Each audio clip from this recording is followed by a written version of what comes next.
con Milei, ¿no? Esta definición, autodefinición que hizo él. Don Daniel, siéntese por ahí, mire. Esto es sí, estamos en vivo, pero sentate ahí, Daniel, por favor, gracias por venir. Hola, Isa, ¿cómo andás? ¿Cómo estás, querido? Estamos al aire con Isa Figueroa. ¿Para ustedes? ¿Qué tal? ¿Qué trajiste? Qué grande, ¿eh? Esto es porque está Garilio. Vamos a interrumpir esta transmisión. Mirá vos, bueno, no vamos a hacer marcas, pero son muy ricos. Muchas gracias a ambos. Bueno, gracias por venir, Daniel. No, un placer, gracias a ustedes. ¿Cómo están? Bien, bien, por suerte. Bueno, iba a analizar, y aprovecho que te tengo acá ya y arrancamos directamente. Daniel Lipovetsky fue diputado nacional y ahora es candidato también a diputado en las elecciones de octubre, ¿no, Daniel?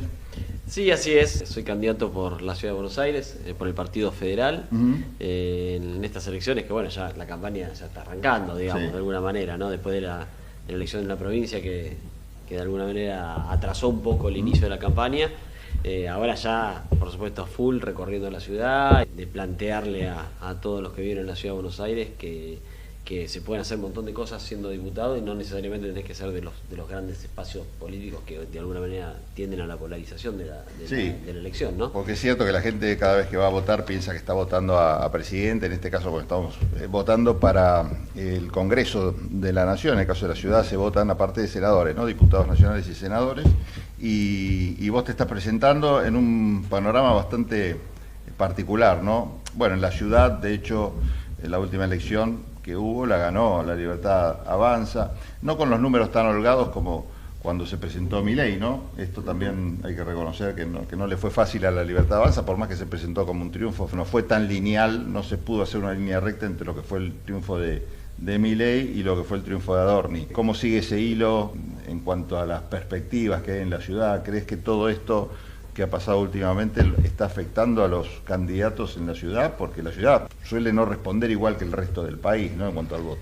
No, claro, sí, yo creo que ha cambiado también el escenario de mayo cuando se votó en la ciudad a septiembre, ¿no? Han pasado varios meses y la situación de la economía no solamente no mejoró, sino que empeoró, ¿no? Esto se ve con la inflación que sigue habiendo para el día a día de la gente, más allá del número que puede dar el INDEC de 1,9, 2 o lo que sea, la gente siente que aumenta mucho más y realmente aumenta mucho más en lo que tiene que ver con la vida diaria, ¿no? El mejor ejemplo, acaban de anunciar un aumento del 5% de las expensas, solamente en un ítem en la Ciudad de Buenos Aires hay...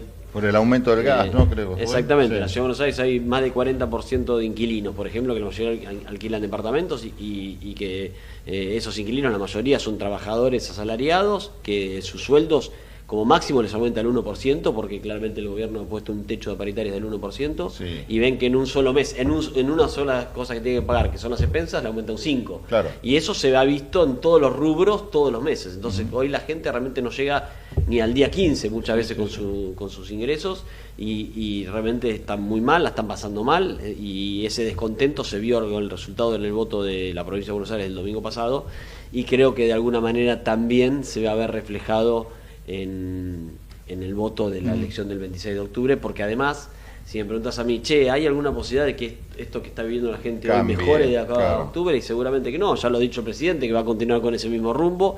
En el día de ayer en la conferencia, en realidad, en la cadena nacional, uno esperaba que hiciera algún anuncio para resolver temas de hoy, no del 2026, más allá que presentara la ley del 2026, tenían la oportunidad después de la derrota del 7 de septiembre en la provincia de Buenos Aires, decir, bueno, la verdad escuchamos el voto de la gente, porque además no solamente viene de esa derrota, viene de 8 elecciones perdidas en el resto de las provincias, sobre 10, y por lo tanto podía de alguna manera plantear, escuchamos a la gente y vamos a tratar de tomar medidas para que la gente viva mejor. No lo hizo, sino que planteó todas cosas para resolver el año que viene. Yo creo que la gente no le creyó, porque si vos le creerías, decir, si lo querés resolver el año que viene, ¿por qué no lo resolvés ahora? Ahora fue un discurso entonces el de me parece ayer, que desde ahí, sí, la verdad que el escenario para octubre va a ser para mí en la Ciudad de Buenos Aires, oyendo tu pregunta, sí, muy distinto, y creo que la gente va a volver a plantearle al gobierno que no está pasándola bien, y están nosotros de alguna manera los que hemos planteado desde hace mucho tiempo nuestras diferencias con el gobierno, canalizar ese voto, no necesariamente siempre desde el lado solamente del peronismo. En la provincia el peronismo logró de alguna manera canalizar, capitalizarlo y canalizarlo, ¿no? La gente estaba enojada y el peronismo fue el que de alguna manera el instrumento que eligió la gente para transmitir ese enojo. En la Ciudad de Buenos Aires me parece que tenemos la oportunidad de plantearle que no solamente está el voto del peronismo, sino de otros espacios como el nuestro, que hemos sido coherentes en decir que con este modelo la gente iba a estar mal y no nos equivocamos, ¿no? ¿Es negocio para el gobierno nacional que la gente canalice su voto hacia el peronismo y no hacia otras fuerzas alternativas, cuando en realidad es lo mismo, ¿no? Porque pierde y pierde espacio en el Congreso, ¿no? ¿Qué es más negocio para el gobierno nacional? Y el negocio de la polarización siempre es un negocio para los oficialismos, ¿no? Tratar de polarizar frente a otro. Esa misma tentación la tuvo Macri en su momento y la tuvo también Alberto en su momento y ahora la tiene Alberto o el peronismo, digamos, como estrategia, digamos. Como estrategia. La verdad que puede ser una estrategia electoral, pero claramente no le ayuda a la Argentina, ¿no? Porque claramente el modelo de contienda electoral donde planteas la aniquilación del otro, como hizo el kirchnerismo ahora diciendo el mileísmo planteando kirchnerismo nunca más, sí, no ayuda a la gente, ¿no? Nosotros tenemos que plantear una campaña de propuestas, ¿no? En la última elección en la provincia no hubo eso. Me parece que ahora tenemos la oportunidad en esta elección de poder plantear propuestas para ver por qué querés ir al Congreso. Desde ahí yo tengo nosotros tenemos con Isabela también nuestros propios proyectos que vamos a plantear como ejes fundamentales si somos electos diputados. Y el primero te diría el que tiene que ver con proponer aplicarle el 1% de impuesto a los grandes especuladores del carry trade. Hoy el modelo de Milei a los únicos beneficios son a los grandes especuladores que se llenan de guita con la timba financiera propuesta por Milei y Toto Caputo. Ayer no les habló igual a ellos. Bueno, puede ser que ayer no, pero en general les viene hablando a ellos todo el tiempo y viene haciendo una política para ellos. Y ellos son los que se vienen llevando un montón de guita con esa especulación grande, ¿no? Pensemos que un especulador extranjero, para que tengas una idea, que trae 10 millones de dólares de afuera, los cambia al tipo de cambio, los pone a un plazo fijo o en un fondo a 60 días y a los 60 días retira 11 millones y medio de dólares. En 60 días se lleva 1,5 millones de dólares. Estamos hablando de 10 millones nada más. Estos fondos tienen mucho más que eso. No, la guita en timba financiera son billones. Sin haber aportado nada, ni laburo, ni producción, ni nada a la Argentina. Entonces, de alguna manera nosotros proponemos aplicarle el 1% del carry trade y destinarlo a dos fondos específicamente. No es que vaya a rentas generales del presupuesto y que se pierda, no. Destinarlo primero, al transporte público, para que los trabajadores puedan viajar a sus trabajos gratis o más barato, y para eso aplicar fondos de ese impuesto a subsidiar a la tarjeta SUBE, por decirlo de alguna manera. Y por el otro lado, a bajar las cargas sociales de las pymes. Hoy necesitamos que nuestras pymes contraten más empleados. Para eso necesitamos que paguen menos cargas sociales. Las pymes son las que más empleo generan en la Argentina. Por lejos, más del 60% de los trabajadores son trabajadores de pymes, y hoy una pyme realmente no puede contratar a más empleados, primero porque vende poco, porque yo creo que la clave es que no hay mercado. Y segundo, porque además con tener un empleado en blanco implica pagar una carga impositiva y social muy grande que hace que se le complique mucho. Si nosotros logramos que de ese fondo las pymes pagan menos cargas sociales porque le estás aplicando ese fondo para eso, seguramente vamos a lograr poder que se genere un poco más de laburo, que hoy realmente se ha perdido mucho, ¿no? Pensemos que en la Argentina, desde el noviembre del 2023 hasta hoy, se han perdido entre 200 y 500 mil puestos de trabajo, de acuerdo a si el cálculo lo hace solamente de empleos en blanco o empleos en blanco y negro, ¿no? Son 500.000 de familias argentinas que se han quedado sin laburo. ¿Sabés qué voy a agregar yo a esto? Que en realidad la gente cuando votó, viste que estaban enojados. Entonces, vos decime...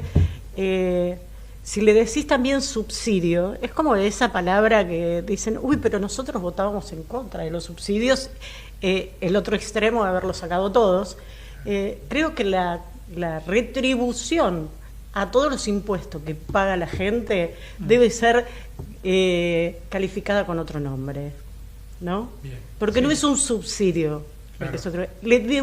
Nosotros le vamos a devolver a la gente, a través de una ley, lo que la gente pone en el Estado. Sí, como que algunas palabras se las cargó de una connotación muy negativa, Sí, ¿no? Y por ahí es un instrumento que puede ser útil. Que la verdad que tiene razón y tiene razón, son los dos, es verdad. El que le está subsidiando, por decir, usando un término que no es tan... es el propio especulador del carry trade, digamos que de toda la guita que se está llevando, Claro. una partecita se la devuelve a los argentinos y eso se lo apliquemos específicamente. Por eso yo digo que es un fondo que se va a crear específicamente para esos dos fines y no para que vaya a rentas generales y después el Estado lo use para pagar sueldo, por decirlo de alguna manera, de los funcionarios, ¿no? Por decir Una rentabilidad no existe en ningún lugar de la galaxia. Exacto. tremendo. Sí, de esa naturaleza. Bueno, es que realmente el plan de Caputo está destinado solamente a eso. Por eso, si bien quizá ayer Milei no les habló específicamente a esos inversores, sí el domingo de las elecciones, donde recordemos que Milei ahí habló, primero dijo, bueno, hago una autocrítica política muy chiquita, después hizo punto aparte y después le habló a los mercados diciendo, bueno, seguimos con el rumbo, les garantizamos la banda cambiaria, porque claramente el carry trade es exitoso mientras vos le garantices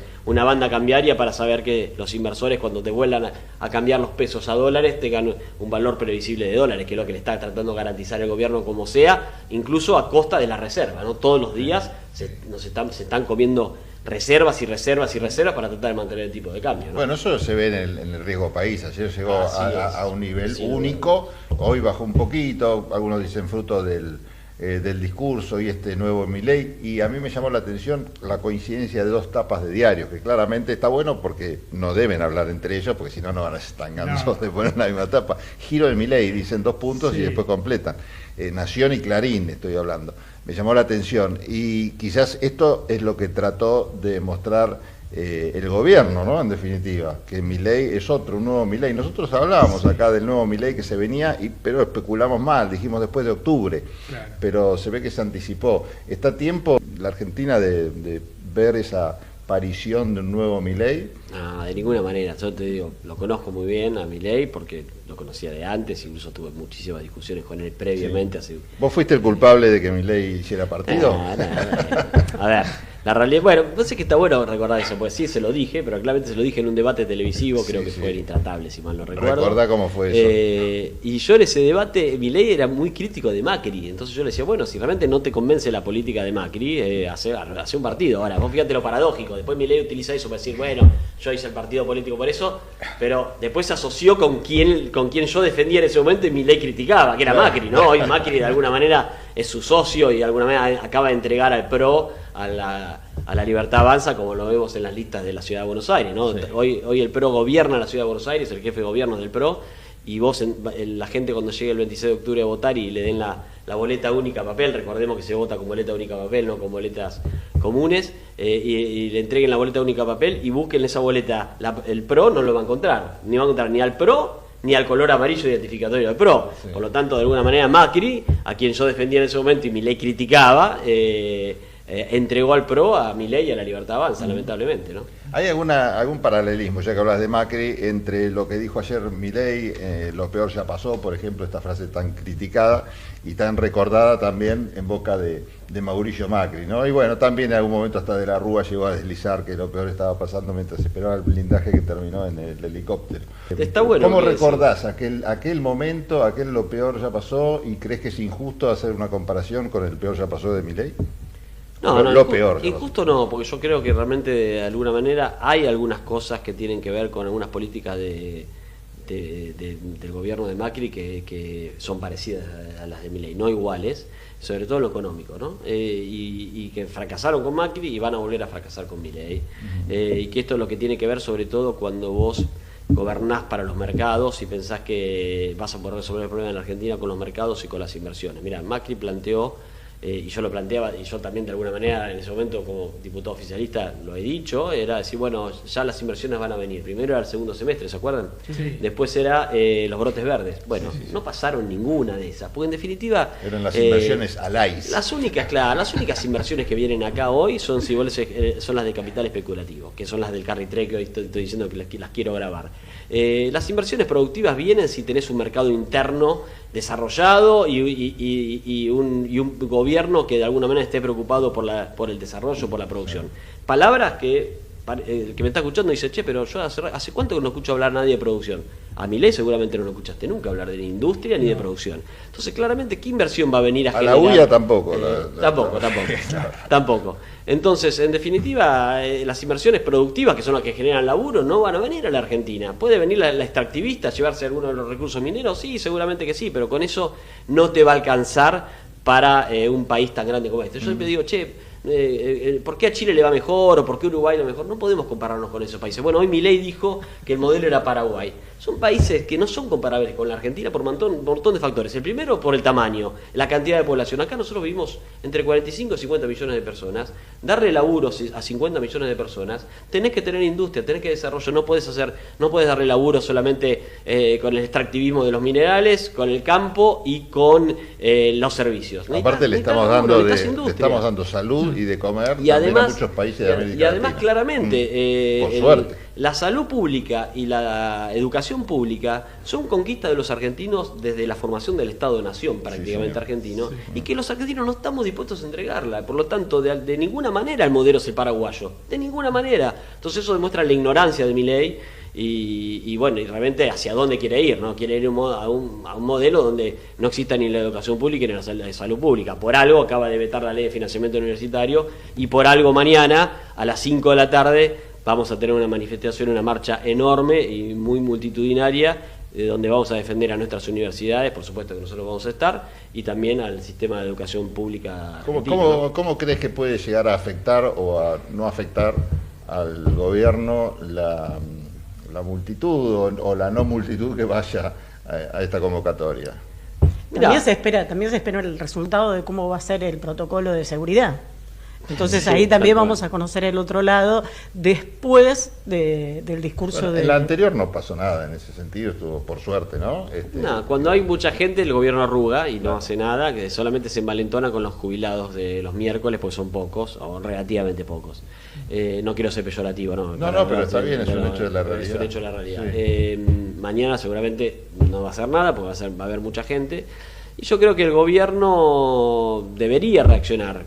Soy pesimista. Nos quedó pendiente cuando preguntaste si hay un nuevo Milei. No va a haber un nuevo Milei. No va a haber, porque el Milei de hoy es el único Milei que existe. Es el Milei que cree que el Estado tiene que desaparecer. Es el Milei que cree que la única política económica es esta, de gobernar solamente para los mercados. Y es el Milei que no cree ni en la industria ni en la producción. Por lo tanto, no va a haber ningún cambio en ese marco y no va a haber un nuevo Milei, más allá de que pueda de alguna manera moderarse en cuanto a